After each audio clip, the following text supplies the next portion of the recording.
हम पाकिस्तानियों के लिए अब बहुत सोचने का वक्त है। पाकिस्तानी कौम अब तौबा कर ले, अपने आप को दुरुस्त करो, मामलात को, वक्त नहीं है तुम्हारे पास।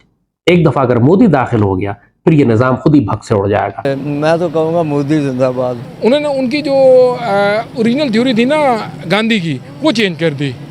उनकी सेकुलरिज्म की थी, लेकिन but they are not stick with now secularism. अब वो जो है ना हिंदू नेशनलिज्म की तरफ जा रहे हैं। तो अब India is no more secular state, अब वो हिंदू स्टेट की तरफ बढ़ रहा है। सर हमारे पास एयर डिफेंस सिस्टम नहीं है। अगर कोई हम पर हमला करे तो हमारे पास ऐसे मिसाइल नहीं है कि जो कि जाकर उस मिसाइल को खत्म करें। ये सोचना हमारा काम नहीं है, ये अल्लाह ताला के काम है। पाकिस्तान की पॉलिसी गुलामाना है, बुज़दिलाना है और डरपोक पॉलिसी है। करंट सिचुएशन क्या है यहाँ पर लोगों की? करंट सिचुएशन यही है बेचारों की कि पहले भी वो एक टाइम का खाना मुश्किल था, अब उनके लिए अफ्तार करना भी मुश्किल। आपका ट्रेडिशन है कि सबसे पहला जब नई गवर्नमेंट बनती है तो आपका जो प्राइम मिनिस्टर है वो पहले जाके सरनगू होता है सऊदी अरेबिया के अंदर के अल्लाह के नाम पे आप दे दें। तो इस वक्त तो रमजान है, बड़ा अच्छा मौका है, जाएं आप वहाँ मांगें। और फिर कुछ साफियत रात भी हमारे माजर के साथ नाम लेते हुए भी शर्म आती है, क्या नाम लिया जाए। जो मोदी को कह रहे हैं कि जी आप अमेरिका पे दबाव डालें कि पाकिस्तान की इमदाद बंद होनी चाहिए, IMF से पैसा नहीं मिलना चाहिए। दोस्तों, सारी दुनिया जानती है कि मोदी जी भारत को हिंदू राष्ट्र बनाने जा रहे हैं और उसके बाद फिर अखंड भारत बनेगा। और मज़ेदार बात पता है क्या है? कोई कुछ बोल भी नहीं सकेगा। देखिए, ये है असली ताकत। दोस्तों, जब इकोनॉमी तगड़ी होती है ना, तब किसी की हिम्मत नहीं होती है बोलने की, और ये मोदी जी ने करके दिखाया है।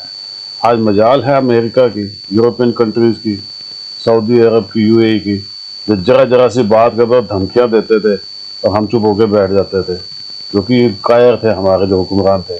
कांग्रेस और इन्होंने तो सारी ज़िंदगी भारत को दबाया ही है। इन्होंने तो हमेशा भारत के खिलाफ ही सारे काम किए हैं। कभी चीन में चले जाते हैं तो कभी यूरोप में चले जाते थे, अमेरिका में चले जाते थे, कभी सऊदी अरब में जाकर बोलते थे और वो हमारे पर हुक्म दंदना देते थे। दोस्तों, आज मजाल है किसी की भारत की तरफ आँख उठा के देख ले, उंगली तो बहुत दूर की बात है। उनको पता है कि जो आँख उठेगी वो आँख ही फोड़ दी जाएगी। और अब तो भारत वो बनने वाला है दोस्तों, अखंड भारत, जो हमारा सपना है। ये बहुत जल्दी पूरा होगा दोस्तों, आप देखते जाइएगा।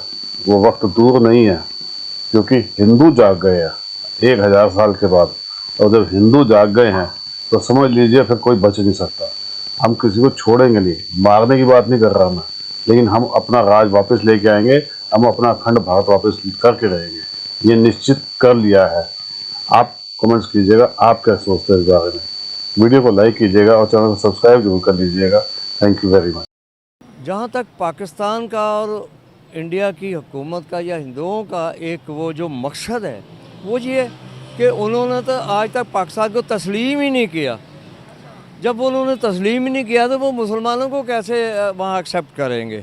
जब कायद आज़म ने ये फरमा दिया कि कश्मीर हमारी शाहराग है, तो वो कायद आज़म गए, हुक्मरान गए, मार्शल लॉ वाले गए, सियासतदान गए, किसी ने अपनी शाहराग नहीं देखी।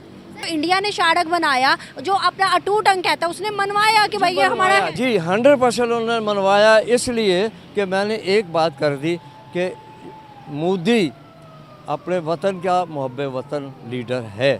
उसने मनवाया, खा फ़ौज के ज़रिए मनवाया, खा किसी आर्डिनेंस के ज़रिए मनवाया या किसी कानून के ज़रिए मनवाया, उसने मनवाया। लेकिन जब आप पाकिस्तान की बात करते हैं तो पाकिस्तान तो एक बुज़दिल कौम है, हुक्मरान है। इनको तो अपने करप्शन में और बड़ा कुछ बनाने में लगे हुए हैं। यानी इंडिया ने कहा फ़ौज को छोड़े, ये आप डिलीट करेंगे। इंडिया को फ़ौज को छोड़े, फ़ौज प्रॉपर्टी डीलर बन चुकी है, तो प्रॉपर्टी डीलर ये भी काट देंगे आप। ये DHA जितने हैं ये सब बिक रहे हैं, नहीं बिके, अब वो बेच रहे हैं और वो बना रहा है। वो अपना असरसूख कश्मीर में इससे भी ज़्यादा कर रहा है। वो उसने एड की है, उसने वहाँ बड़ी सहूलतें पैदा की हैं, उसे IT की यूनिवर्सिटियाँ कायम करने की वो कर रहा है। तो यही कुछ चाहिए ना जी, तालीम चाहिए। तालीम के बदले में अगर वहाँ कश्मीरियों को मिल जाए सहूलत, तालीम मिल जाए या सहूलतें मिल जाएँ या उनको आज़ादी इस टाइप की मिल जाए कश्मीरियों को, तो वो चंद मुसलमान अब लीडर कुछ तो मर गए हैं बेचारे, कुछ मर रहे हैं, तो उनका तो अब मेरे ख्याल में तो कोई मसला नहीं है कश्मीर का। कश्मीर आफ्टर ऑल टू टंग है किसका? इंडिया का। अब इलेक्शन आ रहे हैं ना, इलेक्शनों में आप देख डिक्लेयर हो गया वो टाइम पे आपको बता रहा हूँ कि मोदी जीतेगा।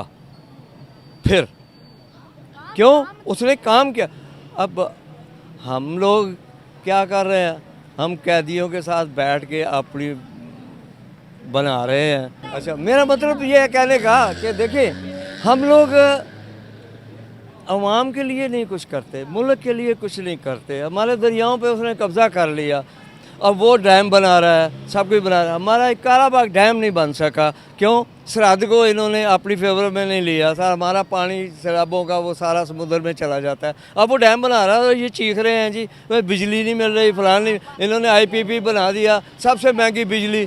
जब पानी छोड़ता था इंडिया तब भी हम रोते थे, जब पानी अब उसने रोका है तब भी हम रोते। देखिए, इसलिए कि वो पानी अपनी ज़रूरत से ज़्यादा जब होता था तो वो छोड़ देता था। उसको पता था कि ये सारा समुंदर में जाना है। पाकिस्तान के पास तो कोई ऐसा कोई है ही नहीं है कि जो जहाँ पानी बिजली बना ले। मोदी अटैक कर रहा है, डिफेंस नहीं कर रहा, तो वो कामयाब है अपने वतन के लिए, अपने लोगों के लिए, पॉपुलर है।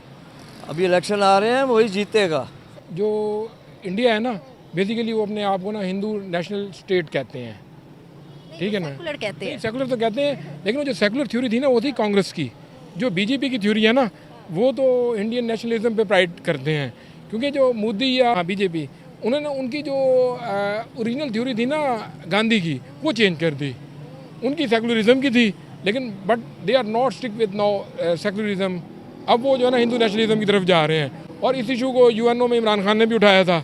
उसने वो उनके जो उनकी जो फंडामेंटलिस्ट हैं हिंदू पार्टीज़, उनका भी उसने स्लोगन रेस किया और उनको इक्वेट किया कि वो जर्मन नाजीज़ की थ्योरीज पे ही अमल कर रहे हैं। तो वो अब India is no more secular state, अब वो हिंदू स्टेट की तरफ बढ़ रहा है।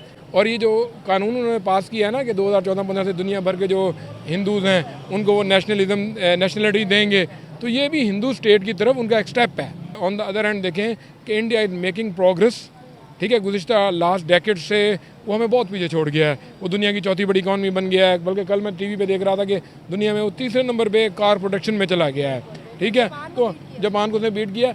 और अब जो है ना, ये जो मुसलमान खुश है ना, वो खुश वहाँ के हिंदुओं को नेशनलिटी देने पर नहीं है। वो वहाँ जो सोशो इकनॉमिक कंडीशन प्रिवेल कर रही है ना, ठीक है, वहाँ बिजली के रेट को पाकिस्तान से कंपेयर कर लें, वहाँ डॉलर के रेट को पाकिस्तान से कंपेयर कर लें, वहाँ आटे के रेट को कंपेयर कर लें, तो वो इसलिए खुश हैं। यहाँ तो पाकिस्तान में तो गरीब का जीना ही बहुत मुश्किल हो गया है कि अब बिजली का रेट अभी IMF से मुआहदा कर रहे हैं तो आ रहा है कि उसको फिर बढ़ा रहे हैं। तो खुश वो हिंदुओं को नेशनलिटी देने से नहीं है, वो ओवरऑल खुश हैं कि वहाँ जो इकनॉमिक कंडीशंस है ना, they are for better than us.